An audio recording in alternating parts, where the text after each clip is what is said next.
또는 당뇨병 위험군에 속하는 사람들이 운동을 하면 50% 정도 당뇨병을 예방을 할 수가 있고 살을 빼면 7% 정도 예방할 수 있습니다.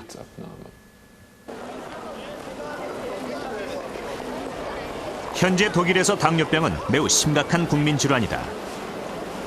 전 세계의 성인 당뇨병 환자 6명 중 1명은 독일인으로 추정되고 있다. 당뇨병으로 인한 사망자 수도 빠르게 증가하고 있다. 1980년 약 6,900명이었던 사망자 수는 2004년에 23,600명으로 증가했다. 독일은 건강보험 회사를 통한 당뇨 예방 프로그램이 활성화돼 있다.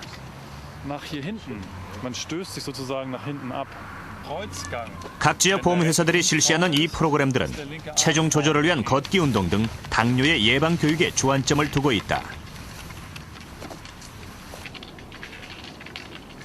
4년 전부터 당뇨병을 알아온 프라겔 씨도 오늘부터 이 프로그램에 참여하기 시작했다.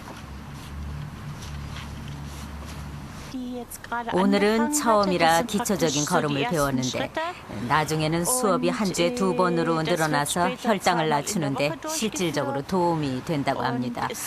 수업 시간은 대략 1시간 조금 넘게 하고요. 집에 오자마자 프라겔 씨는 혈당을 측정한다. 100호, 공복 시 정상 혈당인 110 이하로 떨어졌다. 당뇨 교실에 나가면서 식단도 더욱 신경을 쓴다. 지금은 야채와 호밀빵이 주 메뉴지만 얼마 전까진 지방 함량이 높은 음식이 대부분이었다. 예전에는 지금보다 훨씬 더 고기를 많이 먹었어요. 식사로는 대부분 고기를 구워 먹었죠. 아니면 빨리 먹을 수 있는 카레 소시지나 일반 소시지 같은 것들을 길거리에서나 점심시간에 잘 먹곤 했습니다. 과일이나 야채는 거의 안 먹었어요.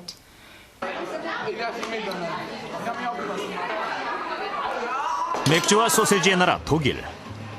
술을 마시면서 기름진 음식을 먹는 식습관으로 독일인이 하루 동안 먹는 평균 지방 섭취량은 전체 섭취량의 약 40%나 된다.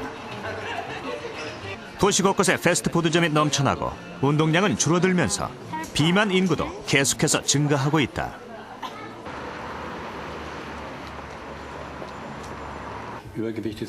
비만은 독일 사회에서 아주 심각한 사회의 병입니다. 현재 독일인의 50%가 과체중이고 그중에서 16%는 병적으로 비만한 환자들인데 이런 현상은 꾸준히 증가하는 경향을 보이고 있습니다. 이렇게 비만이 점점 더 가속화되면 단지 당뇨병뿐만 아니라 고혈압이나 심장병과 같은 성인병으로 발전해 아주 심각한 결과를 가져올 수도 있습니다.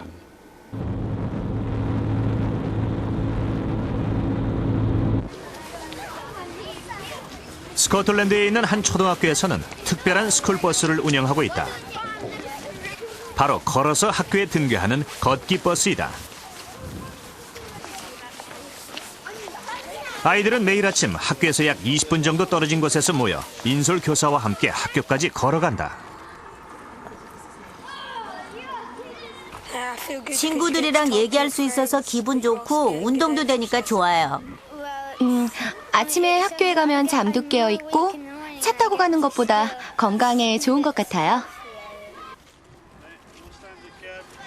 걷기 버스를 운영하게 된 것은 이 지역의 아동 비만이 점점 더 심각해지기 때문이다. 2002년 스코틀랜드 지역의 8살 어린이의 비만율은 약 10%, 15살은 약 15%로 나이가 들수록 점점 증가하고 있다. 성인 비만은 더욱 심각하다. 스코틀랜드의 전통 음식을 파는 식당.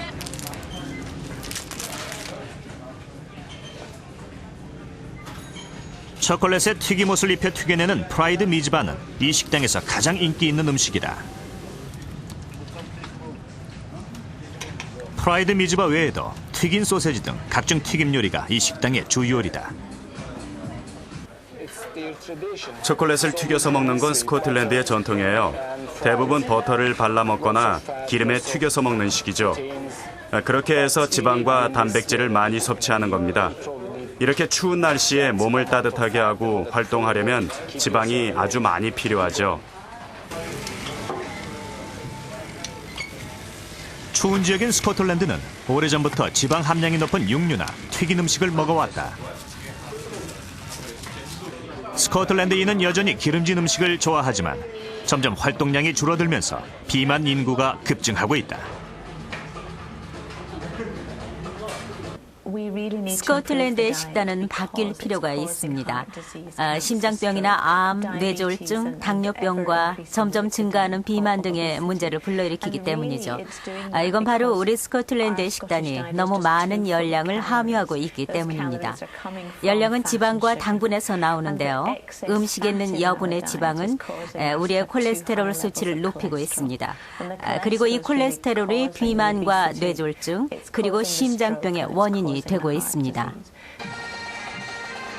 비만은 스코틀랜드 지역뿐 아니라 영국 전체의 문제다.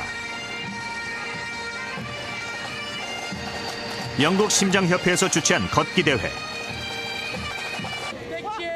이 대회에는 최근 엄청난 감량의 성공에 유명인이 된 찰리 씨가 함께했다.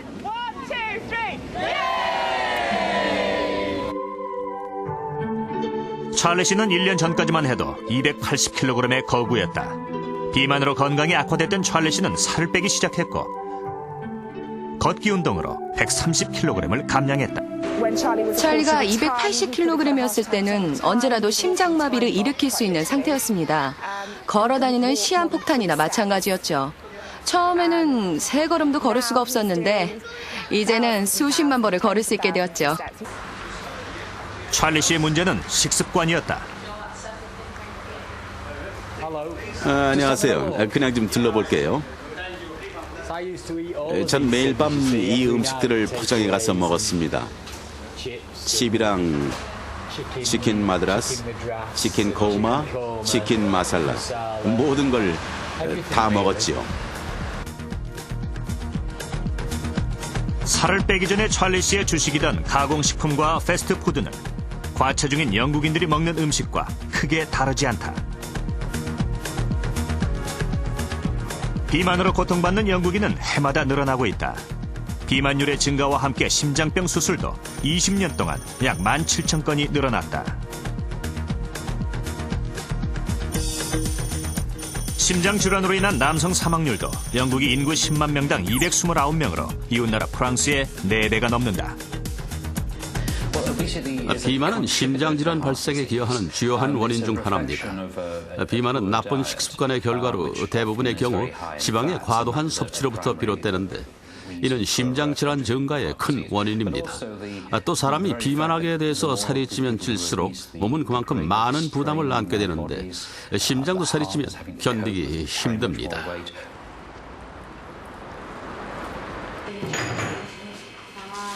심장 전문 병원의 수술실. 얼마 전 심장 수술을 받은 환자가 수술 경과를 진찰받고 있다.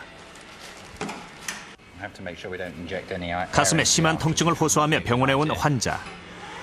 당시 상태는 급성 심근경색을 일으키기 직전이었다. 심장에 피를 공급하는 관상동맥이 거의 막혀 있었기 때문이다. 이 환자는 고도 비만은 아니었지만 심한 과체중이었죠. 대부분의 환자들은 이렇게 심한 과체중과 비만 사이의 상태입니다. 이곳에는 비만 상태로 입원하는 심장병 환자들이 많다. 리츠 씨는 그동안 심장마비를 2번이나 겪었다. 처음 심장마비가 왔을 당시 그녀는 몸무게가 갑자기 불어나 병적인 비만 상태였다. 쓰러졌을 때 제 심장은 제대로 기능을 못했습니다. 심장 발작이 왔을 그 당시 체중은 95kg 정도 나갔었는데 평상시 제 체중은 60kg 안팎이었습니다. 심장병으로 죽음의 문턱까지 다가갔던 리츠 씨. 어떻게 비만이 심장마비까지 일으킨 것일까? 체중이 늘어나 체지방이 늘어나면 지방 속에서 분비되는 염증 인자도 함께 증가한다. 이 염증 인자는 혈관 속으로 들어가 염증을 일으키고 상처가 난 혈관에는 혈전이 생긴다. 혈전이 점점 늘어나면 혈관이 막히는데 이렇게 막힌 혈관이 심장의 관상